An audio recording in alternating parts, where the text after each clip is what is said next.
because it actually looks epic to see that PUBG Mobile will be taken offline from 0 a.m. to 8 a.m.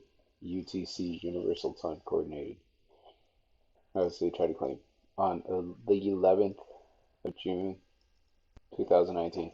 It's really Greenwich Mean Time, GMT. It's really GMT for maintenance. Please make sure your device has enough storage space for this update: 1.98 gigabytes for Android and 2.45 gigabytes for iOS. The new version will be available starting the 12th of June 2019. The reason for the file size difference, is due to the fact that I'm using a tablet and you guys are using phones primarily on Android devices. They're going to claim it's the refresh, or not the refresh rate, the graphics quality, but Android has higher graphics quality devices. They're already on the 4K plus market, so I don't know how they're trying to even claim anything. Oh, it's because we're in the US. I forgot they also don't appeal to the Asian markets here in the US. You have to go to Asia to get a good device. I almost forgot about that. You get like pretty good devices here from the that they allow through like customs and whatnot, but for the most part, they're basically just garbage, propaganda regimented garbage, and not for anyone's benefit. So entertain us either way. Um, Update before the 19th of June 2019 to get Outfit Box 3, 7-day, and 1888 BP. Brand new mode, Team Deathmatch. Team up with your friends and jump into the fray of 4v4 battles. That is so epic. Finally, hopefully they'll have clan battles soon, to where you can just clan battle all day until the best of the best clans actually get chosen, opposed to these crew challenges where you have to deal with their six sad attempts at regimenting everyone's schedule around how they plagiarize your. You know what? We won't get into too much detail because those are all like, let's see, when you take me to court type trades. They're actually not even plagiarized systems that they claim were repurposed in a different way, but illegally repurposed is still illegally, or anything done illegally is still illegally done. So I mean, they get mad. That's their fault. But whatever. Brand new mode, team deathmatch. Team up with your friends and jump into the fray of 4v4 battles. What's new? Added team deathmatch mode to Evo Ground. This new mode features fast-paced firefights in both first-person perspective and third-person perspective. Players can also create their own rooms.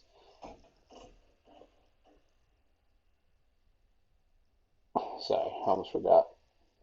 I mean, I stammered while saying something. But players can also create their own rooms with room cards. Added control settings for for first-person perspective. Players can now have separate settings for third-person perspective and first-person perspective. That's kind of almost cool, but I should have, I don't know why I totally forgot to throw in that recommendation. Oh man, it would have taken like less than a minute for them to do it. The only coding issue would have been like, oh no, that's why they don't do 1, 2, 3, because then it looks like capture mode.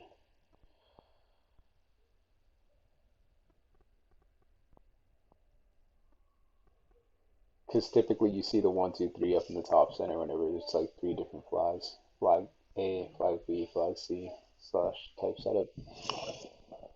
Forgot about that. Whatever, I'll just have to find a different way of explaining how much I'd rather have that than having to go into my settings and switch it.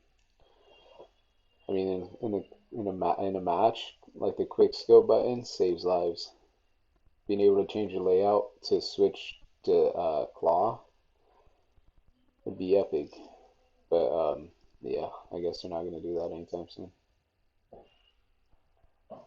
So upgraded third-party app prevention system and enhanced detection of cheating behavior via virtual app emulators and modifiers. Added MVP showcase system at the end of each match. All players will receive a default MVP pose The top three players in classic mode or the MVP of the winning squad and team deathmatch will be featured.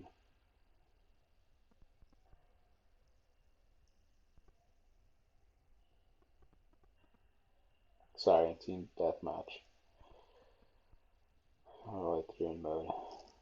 And Vikendi players will now leave footprints, trails, and tire tracks on snow. That's cool. Added a detection button for climbing that can be enabled in the settings. When killed by friendly fire, now players can decide if the teammate should lose merit or not. Added a Godzilla theme. Sorry, I recommend always making sure your teammates lose merit, whether or not they're your best friend or not. Just like, I mean, unless it's your best friend. Actually, even if it's your best friend, dock them merits. You're the boss. I mean, I'm the boss. Sorry. I'm the boss. I decide what goes, and I'm telling you, in order to be the boss, dock them merit every time, because then they're going to dock you merit regardless. Unless they killed you once before that, or you killed one of them once before that, and that's how that initial like slew of team kills starts. Yeah, and don't do it just to joke around. Some kids take it seriously. They mess everything up. They'll ruin your life. Be annoying for days. Think of like how Homer Simpson strangles Bart Simpson. It's legitimately what I would do to you and you'd do to them. Sorry, half the time, 90% actually, more like a 99.99 slash over that 99%, whatever the higher point at 995 type 95, like still higher than the 9. It's like a half increment to getting to the 100%. It's like that serious. Whatever. Added a Godzilla theme. Godzilla themed lobby background will be available together with many themed events and rewards after the update. Added new popularity gift and ranking reward. Every week, the top 100 players in the list may collect the all. Whoops. The title all-time popularity or recent popularity. Added charisma ranking. The permanent outfits and firearm vehicle finishes collected by a player will increase their charisma. That's cool. New achievements, Victory Legion, complete 1, 5, 10, 20 matches with dominating in team deathmatch. Alpha and Omega, get the first kill and final blow in a team deathmatch. Oh, whoa, that's so dope.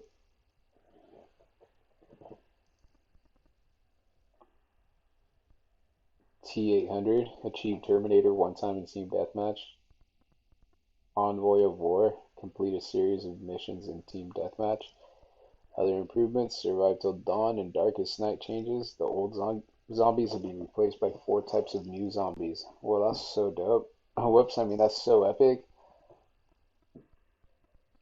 I tried shooting it, or switching it back to a different word, but it's so spaced out because that's actually way epic. Uh, I wonder what they'll be. I have to probably check the console. They probably already released this on console.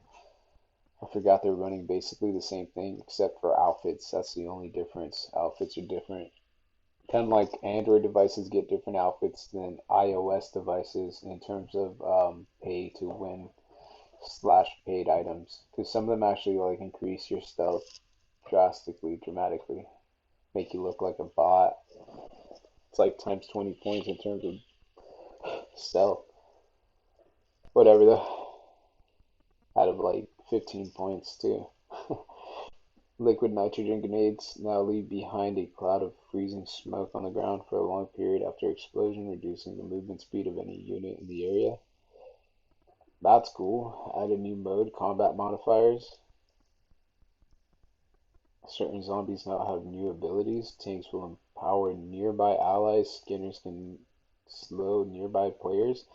A new factory has replaced the police station. Oh, what? That's kind of lame. I think I overly dominated that place. That's why they did it. I gotta remember the team deathmatch prior to the new zombie mode. Just 'cause I have to really start focusing on playing this daily and go pro in this or something else. But regardless, I gotta push this a little further. Inventory improvements. Players can now combine items in batches. Equipped items will be displayed on top. Duplicated new items will no longer be indicated by a red dot and the new tag. The backpack and helmet tabs have been moved to the customization tab. Arcade mode. Sorry.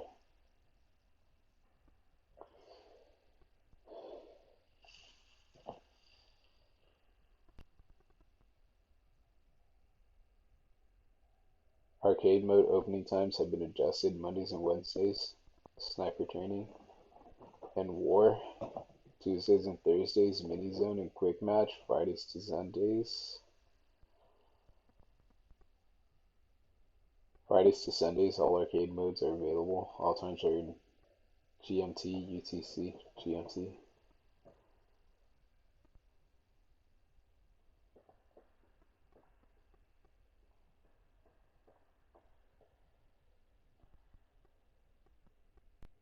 Protective items are now 25% more durable. Their effectiveness remains unchanged. Players can now bolt slash reload a bolt action rifle while moving instead of completing the process while aiming down sights.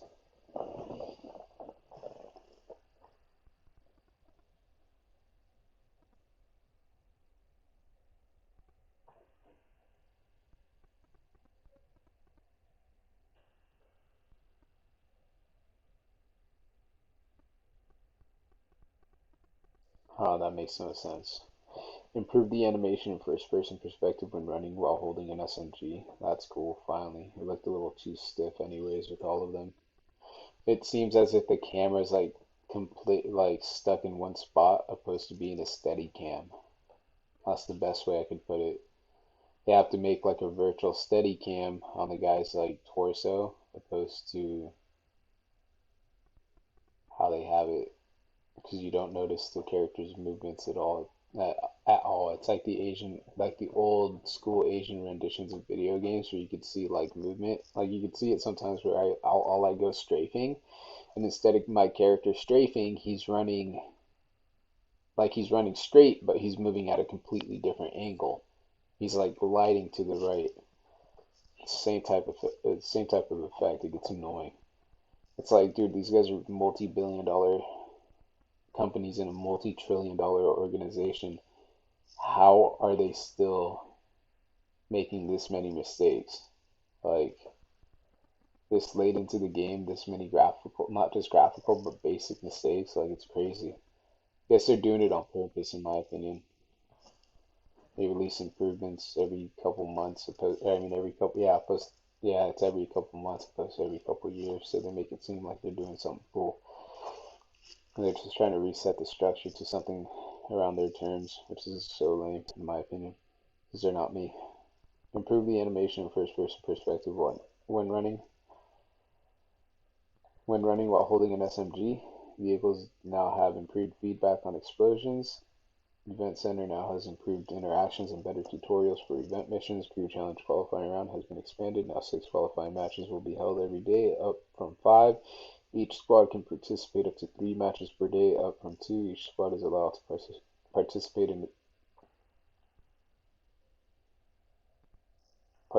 a total of 18 qualifying matches, up from 12. And new items have been added to the crew shop. Players who have registered for Crew Challenge will now receive a notice 10 minutes before a match starts. Players can now collect all rewards from daily missions, progress missions, and achievements all at once. Added 3 new clan insignias for level 7, level 9, and level 10. Added a latency indicator to the main screen. Green, yellow, and red represents a good, average, or bad connection. That's cool. For more information, please follow our Facebook, Twitter, and YouTube PUBG Mobile team. Don't do that. Follow me instead. Tell these trolls to go fly a kite and pay me. Otherwise, you guys don't even want to deal with them or even put them on your devices, mainly if you're having to deal with lower graphics, let alone even anywhere close to what they claim to be higher graphics than what I'm processing on a regular basis, because I guarantee you mine will shoot up higher than theirs will ever randomly without them knowing. Whoops. Just trying to do that. Let's keep going. It seems like my audio is glitched. Oh, never mind. Oh, that's what it was this whole time. Super low. I'm running out of time here. I have less than 2 hours to get my daily activity completed. Even one solid dub doesn't guarantee me that finish or that that solid like board being cleared. Um, guess I'll run that right now. Gets me my Royale Pass points also, or my sorry attack rating or whatever points. Um, I wonder how much more time I have these pants for? 16 days, 23 hours. That's epic. Oh, I can sell these. I don't know why I forgot about that. Totally wasted my time doing that, or not doing that.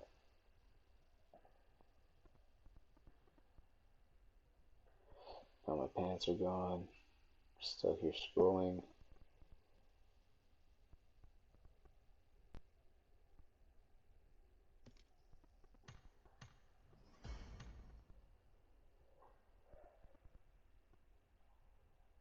Man, I should have just clicked it the other way. Okay, can't dismantle. Totally haven't ran that yet. I think I'll run something else, but whatever.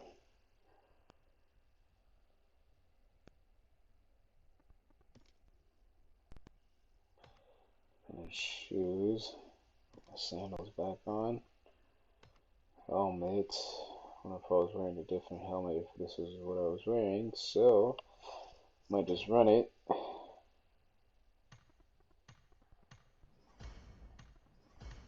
See, that's just 7 Royale Pass points. Nice. 30 unknown cash. A crate. 10 more points. Kill 2 enemies with M16A4 in any mode. Kill an enemy with Groza in any mode. And I can just leave all of this for now. Oh man, same with these. This is outrageous. This takes forever just to start up the match.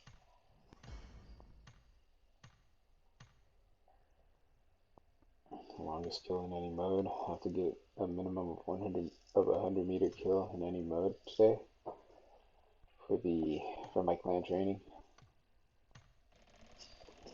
Let's see what this gets me today. Oh man, I thought I was gonna give you a shirt, dude. These people are being shiesty. That's so rude. Collect, draw 10 times in total to get a reward. So that's a what, 100? Yeah, that's 100 UC unknown cash that I spent, and so far I have enough for. Wait, let's see. I got 2 crates already, 2 PUBG premium crates. I got 2 of these already, so it's already like 360 unknown cash worth of items, and I have enough for.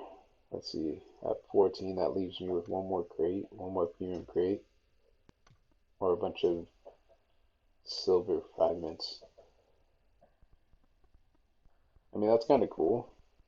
Works out. That's the only crate that's worth it too. The other ones they kind of dog. The PUBG crate is kind of lame now. The classic crate has lame items also. Only reason I say that they're lame is because the PUBG crate has time limited items now. I think that's rude to be doing, like completely rude, in my opinion. This was like the best crate in my opinion for a while. It was so inexpensive and had some actual half decently good outfits, and I figured they would expand on it, but they really just made the outfits lamer and lamer as they went, and it makes sense. As the months would go on, it was just getting to lamer and lamer outfits, and then it became like the lamest of lamest setups, where now it has a bunch of coupon scraps, which is kind of cool. It's like a redeeming factor. Silver fragments, not so much. Not at the low amounts that you're getting. Maybe if it were 10, 20, 30, 50 type setup, or 10, 20, 25, 30, 50, or 10, 20, yeah, 10, 20, 30, 50, or 10, 20, 25, 50 type setup. But I mean, 3 or 5, it's like devaluing your currency. Like they're trying to tell you when you get that low of a number that your currency is worth less than theirs, is basically what they're trying to stipulate. So I mean, it's even worse. That's what they're, and then they claim that it's an RNG type number system. So that's why you got that. Duh, bro. That's their cover up. So back to the point, and then they even devalue your currency even more by giving you a bunch of items that are time limited. And at the most they give you, at the most they give you is 10 days. At the minimum is 3 days. They're completely devaluing your assets to the point where you are almost worth nothing to them. And I'm telling you this because I used to deal with financial. Well, I mean, I was in the process of becoming a financial advisor and whatnot, and I was already for a company. I mean, you have to start off at their lower tiers basically. But I mean, I kind of really wanted to deal with more or less sales in terms of like stocks. I didn't really want to get into the whole financial advice type market. Only reason being is because to be a successful financial advisor, in my opinion, and this isn't what most banks go off of, in my opinion, you have to be able to generate as much as a stockbroker and also be able to advise these people what to do for the next 50 to 60 years of their life and be able to put their money away for the next 100 to 200 years to make sure that their bloodlines are like insured, like some sanity, so to speak. Like, so let's say you take a middle class person that eventually that just randomly gained like $1 million, and they're like, well, I mean, it wasn't through like sheer luck and good like quims and whispers and whatnot. It was all just like, skill, so to speak. But whatever. So I mean, and the other person seems honest and cool and whatnot, and you establish good rapport with the person and whatnot, and they seem kind of cool. So I mean, basically at that point, the financial advisor would basically have to generate money for that person. Eventually, that $1 million turns into like, dude, quite a few million, quite a few hundred million. If you have the right financial advisor, at that point, the financial advisor is also making more than you, but the financial advisor is also kind of actually not always making more than you because the financial advisor doesn't always bet on the same stuff that the client's betting on or buying. Sorry, the financial advisor doesn't always buy into the same stuff that the client's buying into. Sometimes they might just advise them, well, you have this much money that you're willing to put forth towards this much money or towards this much. So I mean, so on and so forth, and then you just advise them as to what to do, how to. You basically manage their payroll. You're basically their accountant, so to speak. In one sense or another, you basically have to take it down to the nitty gritty point to where you're their accountant and everything else of that nature, but you have to also charge them for accounting services and whatnot. So you put those off as like a separate different sheet as to numbers you've already accumulated and done, but they have to pay you out for that. But I mean, you kind of had to do the numbers in order to put forth, and this is how you make sure that you maintain your practice in order to avoid having these people trying to press any legal issues, because it's a bunch of scandalous scum that usually you get that you'll get provoked with. This is all like pre-regimented, pre-set up scripts. You'll be sent people from like bloodlines that were enemies to your bloodlines and things of that nature that they're trying to mock you with, and you won't know until it's too late. And then by that point, you're just it's your fault for not, and they try to claim it's your fault that for not being protected, but it was a deliberate action against you. So I mean, whatever. This is how you defend yourself, and you just basically make sure that they know that this is your pre-established setup, and this that in order for you to find actually the because you're trying to maintain trade secret confidentiality type setup. So, I mean, if you don't have them signing, I mean, you always make sure that they sign disclosure NDAs, non-disclosure agreements prior to going into any negotiations, anything, even something as simple as like a consultation meeting over the phone. You make sure you let them know you give them a general run through an NDA, non-disclosure agreement, and that's on them. Like they release anything pertaining to anything on these recordings, regardless if they try to alter the recordings, that's their fault. Like, it's just, it is what it is. But so you just basically let them know that some of the numbers for you to draw the numbers that they required is some of the back work that an accountant normally does and whatnot. So I mean, it's just a lot of headaches. It's a slew of headaches because I just thought of like the worst scenario ever, and it even brought me into like cold sweats, like into like a headache because I deal with a lot of bad people whenever I deal with anything. So I mean, That's kind of the reason why I'd rather just be a stockbroker and a banker opposed I mean, yeah, basically like a banker and a stockbroker because at least you get paid for 90% of your struggles and hassles. And it's just a simple one, like simple, instead of making $1 million through just like one or two people, you make it through like a million transactions, but it's also faster, quicker, less expensive, and less of a hassle. Not to be like a jerk or anything, but I mean, it usually is. Because you end up generating a lot more. So I mean, like let's say it's like if you're doing one of those idle clickers, it's like clicking a million different businesses opposed to just one or two random